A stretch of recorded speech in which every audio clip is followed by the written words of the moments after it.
I'm sure most people who know anything about movies will have seen this film at some point of their lives, or at least heard of it.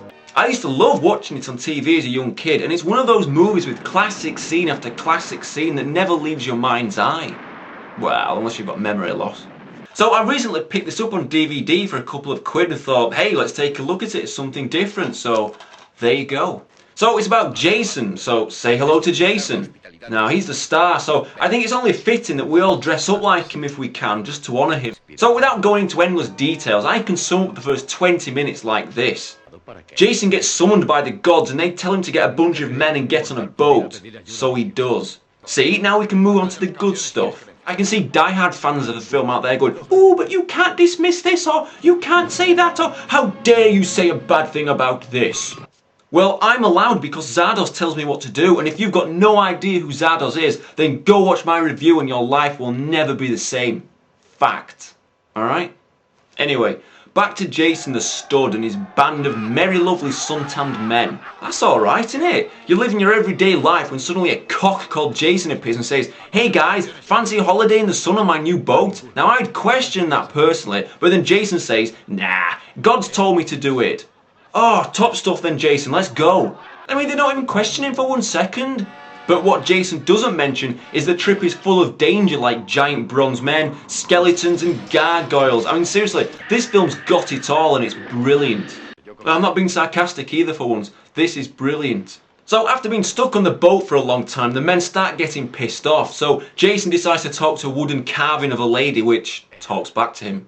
Only Jason can see this though, it's probably a sign of Jason going a little bit mental or whatever. So once on the island, Hercules and this little goon decide to go chasing goats. Well, why not? They've been on a boat for bloody ages, so let them do what they want and we'll just leave it at that. Weirdos. So wrong. So here begins the first iconic scene in the movie, the moment where the giant bronze statue of Talos enters the fray. Now this always used to scare yet memorise me as a kid, and despite being almost 50 years old, I think the look of the stop motion looks amazing and it works a treat. Done single-handedly by Ray Harryhausen. And fans of the genre or stop motion work actually know who that guy is. So Hercules steals a giant toothpick and oh shit, never steal another man's toothpick you bearded bastard because look what you've done now. So they run away to fight another day.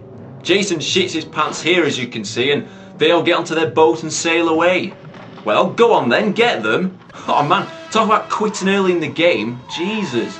What, don't you want to get your sandals wet, you bronze bastard? Oh no, look, he's back.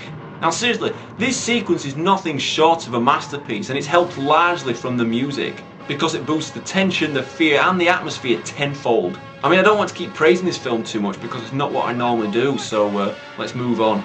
So after he wrecks their boat, they're back on the island again and he's chasing them again. Wow, just stamp on them and have done with it, please. And they decide to throw pebbles at the giant. Yeah, that's like holding an umbrella in front of yourself in the face of a giant tsunami, hoping that the water will magically flow around you. Go on, old boy, throw a stone at the giant's ballsack, render him paralysed. Now Jason sorts him out though after the wooden head gave him some more good advice. Oh, and Hercules' weedy little friend gets killed. How? Yep, he decides to run back stupidly to get Hercules' new magic toothpick spear which he drops and Talos just falls down on top of him. You tit! So Hercules decides to stay on the island and look for his friend. No, you already know where he is, you gimp. He's squashed under the statue. You probably just want to hang back and chase goats, don't you? Well, that's okay, you go do that. Freak.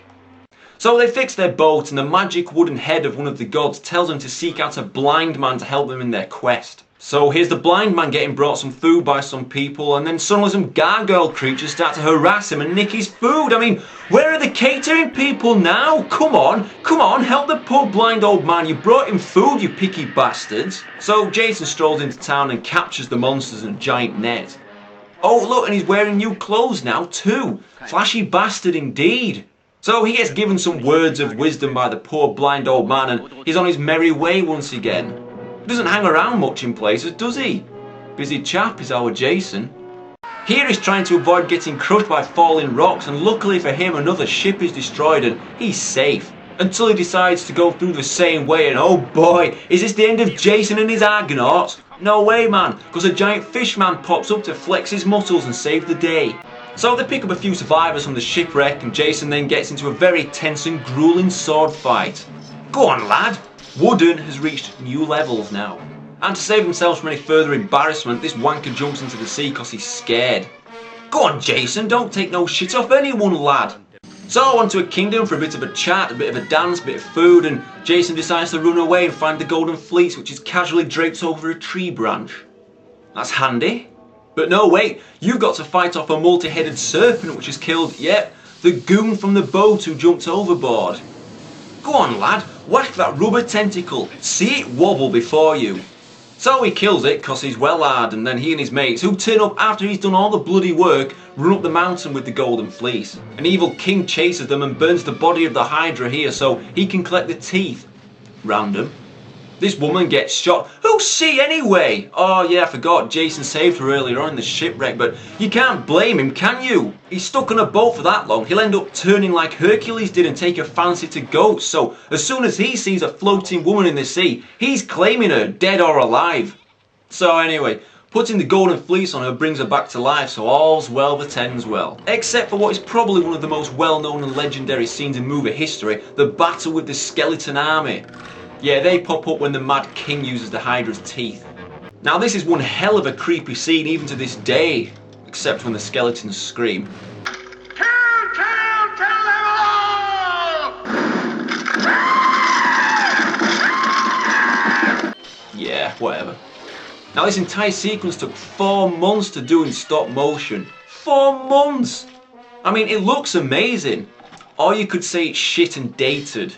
But if you have any respect for films that aren't up to the minute over-the-top mindless CGI bollocks, then you'll take your hat off to the work that you're seeing before you.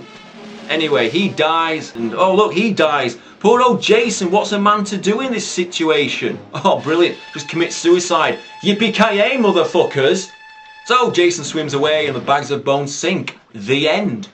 9 out of 10.